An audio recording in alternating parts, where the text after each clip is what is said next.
Most anime villains don't start out as monsters. Some get hurt, then define their entire life around it. Here are 7 times we felt bad for the villain, starting with Prince Zuko from Avatar: The Last Airbender. I want it back.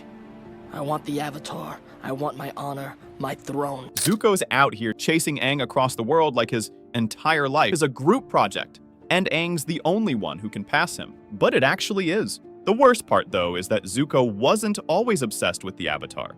Long before the start of the series, Zuko had dared to speak up against a general in a war meeting, leading to his being challenged in Agni Cup by his own father. And as extra punishment, he was banished from the kingdom until he captured the Avatar. Sheesh! How much can you hurt your own child? Imagine your own father kicking you out of the house until you found Bigfoot. That's rough, buddy. Zuko didn't want to kidnap Aang. He just wanted to be accepted by his own father.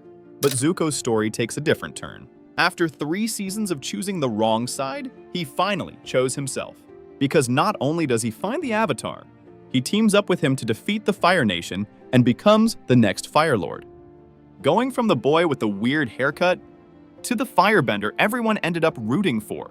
And in the end, he got his honor back. Just not from the person he spent his whole life trying to impress. Talk about a redemption. But not every character gets a redemption. Some carry their wound all the way to the end, only to find peace when it's too late. Akaza in Mugen Train felt like pure horror. It's a fine sword.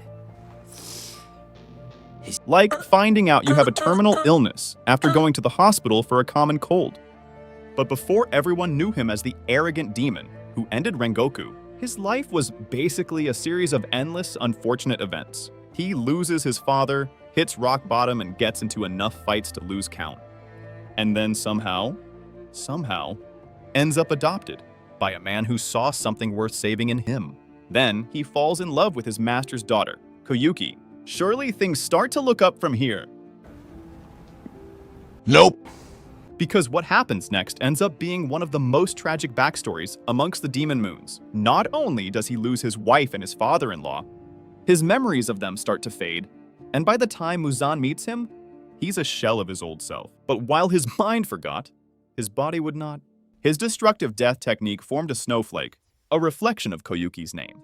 His hair and vest, pink, like Koyuki's eyes, and even when he offered to turn Rengoku into a demon.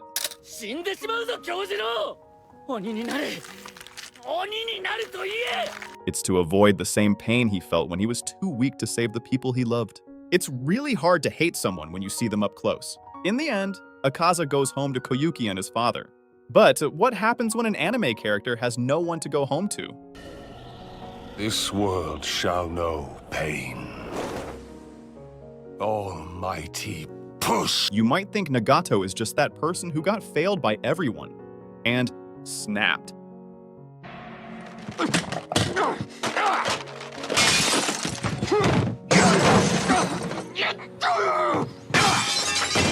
And honestly, you'd be right, except once you hear why, snapped doesn't feel like the right word anymore. But before Nagato became Pain, he was just a kid, an orphan who found 2 other orphans. For a while, that was enough. They trained with their mentor, Jiraiya, formed the Akatsuki, and dreamed about a world without war.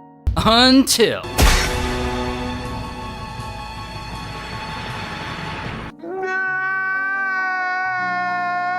And that sets him off. Nagato becomes the villain Pain, using the bodies of his dead friends to create the 6 paths of pain while protecting the village of Omegakure. But by the time he meets Naruto, Pain breaks down. Because he finally meets Naruto, a kid who lost just as much, who had every reason to make the same choice, and didn't.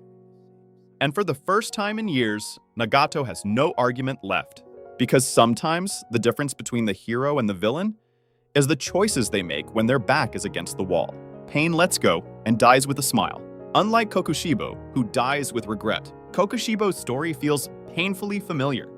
It's like being the older sibling who spent their entire life trying to be the best, only to watch your younger brother become better than you without even trying.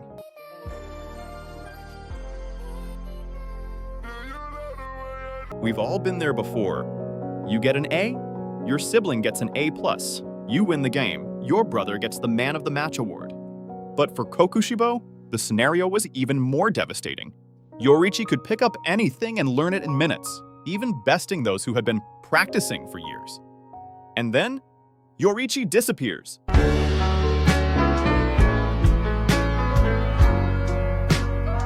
For the first time in years, Kokushibo could breathe. Until Yoichi returns not only stronger, but the best demon slayer ever. Oh no! This time, Koku pledged not to allow his younger brother outshine him anymore, training day and night until he awakens his demon slayer mark, the proof that he finally belongs in Yoichi's world. But then, he learns the truth. Those who awaken the mark die young, and that's when it happened. Because to live long enough to catch up to his brother, Kokushibo gave up his humanity. Kokushibo spent centuries becoming something inhuman, all to surpass a brother who spent those same centuries wishing he could be more like him. In contrast, Dabi from My Hero Academia was held to a standard he was never meant to meet. I was certain that you could find the success I always wanted. His father Endeavor had one obsession: surpassing All Might. And when he couldn't do it himself, he decided his children would do it for him.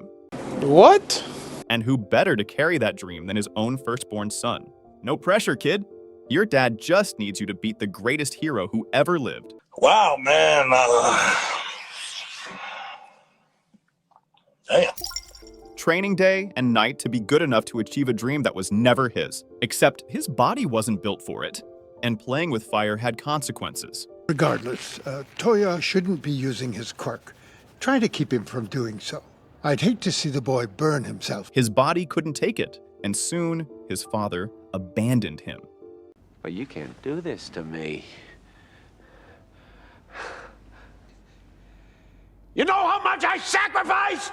Instead, favoring the young Shoto, whose body could withstand strong flames without burning up. Start over, new kid, better model. No, I like it. This is brilliant. But I like this. But then, the young Toya made a drastic choice that would alter his life forever. Dad. I guess we both failed in that sense. And by the time all was done, his body was a scarred mess of his former self, and Endeavor moved on. Dabi's story really shows how parental pressure pushes children to hurt themselves. It's like when your overachieving parents push you to become the best at sports, academics, and music only to terribly scold you when you become introverted, socially awkward, and have no friends. Sir, you did this. But Dabi refused to be forgotten. He wanted everyone to see who Endeavor really was. So he made sure they did. Endeavor is not a man who cares about other people or their well-being. Eventually turning into his father's worst enemy, Toya just wanted his father to look at him. In the end, the whole world had to. And ultimately, it cost him everything. But while parents can create a villain, sometimes it takes a whole village to create one. For many episodes of Naruto, Itachi Uchiha seemed like the older sibling who just bullied his brother, Sasuke. The kind of sibling who reminds you you'll never beat them at FC 26, no matter how many times you try. You can't beat me, Jay. Lil Jay, you can't beat me. And no matter how hard Sasuke trained, the gap never closed. But it's only when you look closer that you start to realize the reason for his actions. Long before the start of the series, Itachi was forced to make a difficult choice, either help his clan overthrow the village or stop the coup himself and lose everyone he loved. That was the moment Itachi stopped living for himself and became the villain. And for many years, Itachi carried the hatred of an entire village by himself. But every time he hurt Sasuke, he only did it to make him stronger, ruining his own reputation just to protect the only person he loved, even in death. Itachi's final act was protecting Sasuke, passing on his Amaterasu to protect him from Obito. However, while Itachi turned his whole village against himself, Eren Yeager managed to turn the whole world against him. For most of the show's final season, Eren looked like the kid who took Rengoku's advice to heart and decided to set the world ablaze. But the deeper you look into Eren's story, the harder it becomes to tell where the hero ends and the villain begins. Everything changes when Eren inherits his father's memories. Suddenly, he can see everything. The history of Paradis, the world outside the walls, and exactly how it ends for his people. And it only worsens upon him kissing Historia's hands.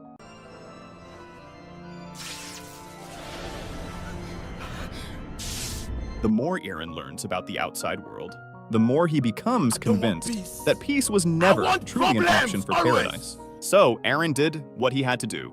Become the villain. That's what makes these villains so tragic. Most of them weren't born monsters. They just suffered long enough to become them.